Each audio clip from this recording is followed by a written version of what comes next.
गुरु भक्ति योग। केवल गुरु की कृपा से ही आप अपने मन को नियंत्रण में रख सकते हैं। जो अपने साधना पथ में सच्चे हृदय से प्रयत्न करता है और जो ईश्वर साक्षात्कार के लिए तड़पता है, ऐसे योग्य शिष्य पर ही गुरु की कृपा उतरती है। बापूजी सत्संग में कहते हैं कि जिनके जीवन में गुरु कृपा रही है, जिन्होंने गुरु कृपा को पचाया है, वे चाहे पठित हो या कम पढ़े लिखे हो अथवा अनपढ़ ही क्यों न रहे हो, किंतु ऊंचे अनुभव के वे अधिकारी अवश्य रहे हैं। जिन्होंने गुरु की करुणा कृपा का दुरुपयोग किया, गुरु की अवहेलना की, गुरु की बात का अनादर किया अथवा गुरु को धोखा दिया, उनको बहुत दुख देखने पड़े और उनका किया कराया सब चौपट हो गया। आत्मानंद नाम के एक संत थे। उन्हें दमे की तकलीफ थी। उनके शिष्य नारायण स्वामी उनकी बहुत सेवा करते थे। नारायण स्वामी का हिंदी, फारसी और उर्दू पर बड़ा अधिकार था।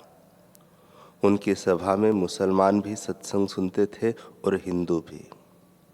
हिंदुओं की सभा में वे वैदिक उपदेश देते, तो मुसलमानों की सभा में इस्लाम पर उपदेश देने का भी सामर्थ्य उनमें था। नारायण स्वामी इतने समर्थ कैसे हुए?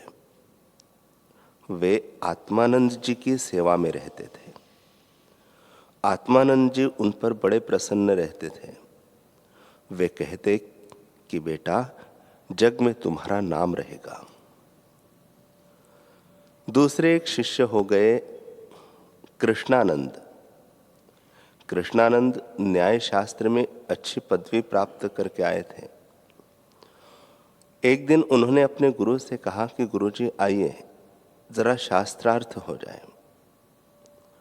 गुरु ने कहा, विद्वत्ता का इतना अहंकार करता है, मुझसे ही शास्त्रार्थ करने की हिम्मत रखता है। हमने तो थोड़ा बहुत ही पढ़ा है, तू काशी पढ़कर आया है, बड़ा विद्वान बन रहा है, जा कुत्ते की नहीं भोगता रहे। नवद्वीप के महाउपाध्याय स्वामी केशवानंद, कनखल में जिनका स्थान है, बड़े भारी विद्वान थे। उनके पास आकर कृष्णानंद ने कहा, आप मेरे साथ शास्त्रार्थ करें। केशवानंद ने कहा, भगाओ इस कुत्ते को। भक्त कृष्णानंद के पीछे पड़ गए। कहा तो न्याय शास्त्र का विद्वान और कहा केशवानंद, और उनके भक्तों ने भगा दिया। गुरु ने कुत्ता कहकर दुत्कार दिया तो केशवानंद के पास से भी कुत्ता कहकर भगा दिया गया।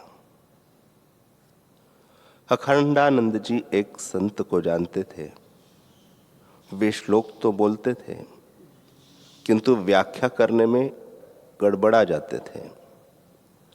अखंडानंद जी ने पूछा, आप बड़े विद्वान हैं, श्लोक तो बोलते हैं किंतु व्याख्या नहीं कर सकते? तब उन्होंने कहा, मैं जब गुरुजी के आश्रम में ठहरा था, गुरुजी जो काम कहते वह करता। एक बार आश्रम में एक कुटिया बन रही थी। चूना, रेत और ईंटें लगानी थी और कहीं से लानी थी। गुरुजी ने मुझसे कहा, सेवा में लग जाओ। पहले तो मैं लग जाता था, लेकिन अब विद्वान होकर कथाएं करने लगा था। मैंने कहा, गुरुजी, यह काम अनपढ़ लोगों का है, मैं तो कथा करता हूं। गुरुजी ने कहा, जा, तू मूर्ख रहेगा। अब मैं श्लोक बोलता हूं किंतु व्याख्या नहीं कर पाता। फिर मैं गुरुजी की शरण में गया, उनसे प्रार्थना की। तब उन्होंने कहा, 6 साल के बाद फिर से विद्या आ जाएगी। अभी 4.5 साल पूरे हो गए हैं, 1.5 साल बाकी है। कैसी है इन परमात्मा प्राप्त महापुरुषों की महिमा और सत्य संकल्प की अवस्था। जो अपने संगीत से बूझे दीप जला सकता था, बरसात करवा सकता था, अकबर जैसे को भी दीवाना कर सकता था, उस तानसेन के पास ऐसी योग्यता कहाँ से आई। उसने गुरु हरिदास की करुणा कृपा बचाई थी।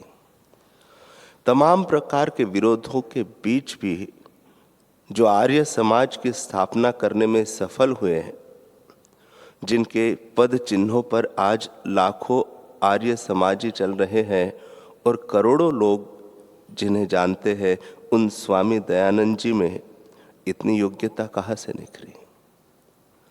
स्वामी दयानंद जी के गुरु विरजानंद सूरदास थे।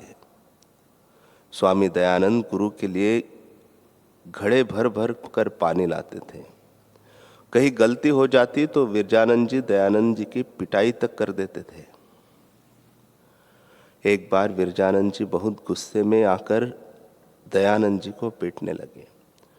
पीटते पीटते कहीं गुरु जी के हाथ को चोट न लग जाए, ऐसा सोचकर दयानंद जी ने डंडा उठाकर गुरु जी को दे दिया और कहा, गुरुजी मेरी गलती है, आप मुझे सुधारना चाहते हैं, किंतु पीड़ा आपके हाथ को होती है, इसलिए कृपा करके इस डंडे से पीटिए, आपके हाथ को तकलीफ न हो।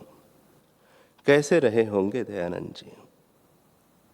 सद्गुरु का हृदय ऐसे शिष्यों के लिए छलक पड़ता है।